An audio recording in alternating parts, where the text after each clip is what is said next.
Students today are balancing a lot of different pressures. They're already working, even as undergraduates.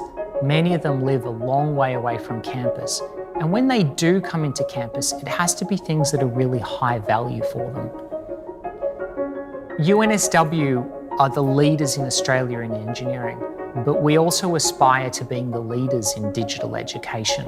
And so we put a lot of focus into designing a space that you really like to be in, from the acoustics to the lighting to the beautiful furniture in that space. And similarly, the soundscape and the AV equipment, if you're an online participant, these things really matter.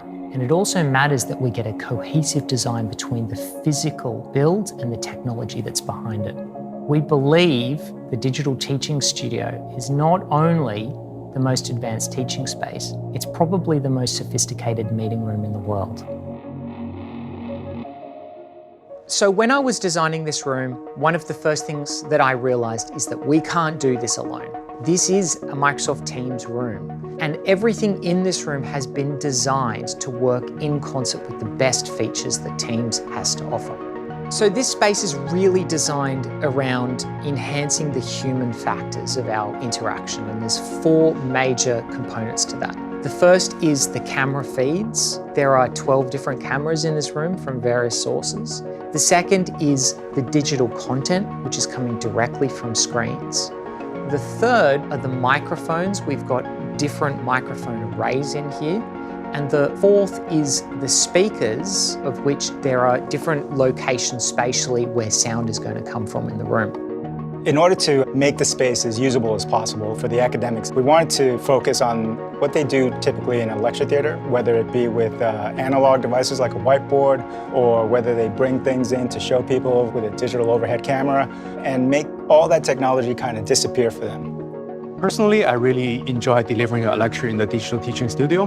The room is very easy to use. I know whatever I want to show the students, whether it's a video or it's a prop that I can bring to the room, I don't have to worry about the technology, knowing that the technology can accommodate my need.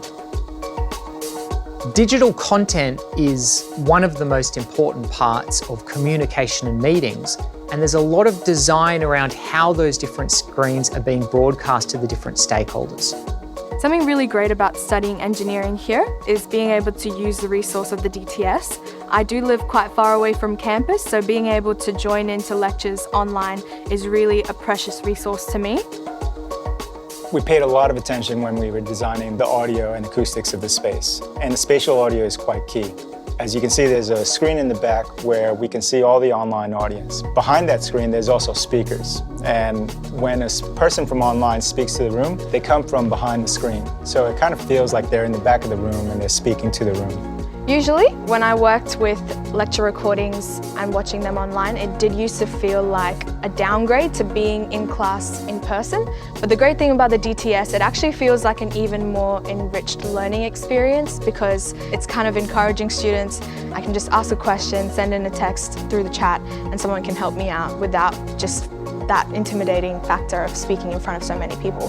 We're using the classroom team not just for meetings, but also for communication, collaboration, and content. After we finish the class, we have the Teams recording, and I simply add it to a recordings gallery. And what Stream has been able to do is use AI to intelligently chapterize the class. When I do come back to look at what I need to revise, or maybe it's exam time and I need to go back and look at something, the chapterization of the Teams recordings has really increased my productivity. I'm really proud of what we've designed in this space, and to be able to integrate this technology so seamlessly, make it so user-friendly, and make all the participants, including the presenters and the audience, seem that they're all working in a space together, whether they're online or in the room. If you have a digital meeting room at your university or office, that is a location where your digital collaboration environment has a physical anchor with your office space or campus. That's just the beginning of a broader approach around the cyber-physical design and the interaction between our digital and physical environments. The DTS is a prototype for the classroom, and not only is that something that's going to grow and replicate, but it's actually the mindset is going to change the way we design all of our spaces on campus.